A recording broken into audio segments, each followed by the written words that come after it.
Arkansas's governor has given the stamp of approval to a ban on Dicamba herbicide for post-emergent use. A legislative committee will now take up the issue in Arkansas. Terry Walker, director of the state's plant board, which suggested the ban as an emergency measure, said BASF's Ingenia was the only brand of Dicamba approved in Arkansas for use during the growing season. Walker said Arkansas scientists initially believed it would perform better than past formulations of Dicamba used in the U.S. since the 1960s.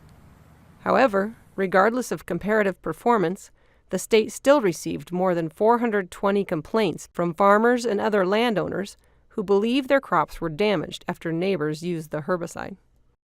The move is generally supported by those dealing with suspected Dicamba-related damage, but opposed by those who planted the new Dicamba-tolerant Extend soybeans and cotton. Chad Asmus, technical marketing manager at BASF, said the company's own investigation suggests that many cases involved a failure to follow label directions. They concluded that if the chemical is applied during a temperature inversion, typically in the early evening when the air and soil cool, Dicamba can become trapped near the surface, moving elsewhere through the night. BASF officials said in other cases farmers may have ignored the requirements for a downwind buffer zone or applied in winds faster than 10 miles per hour. Asmus said Arkansas officials should complete their investigation so they have all the facts before considering withdrawing an important tool from farmers who have few options with herbicide-resistant weeds.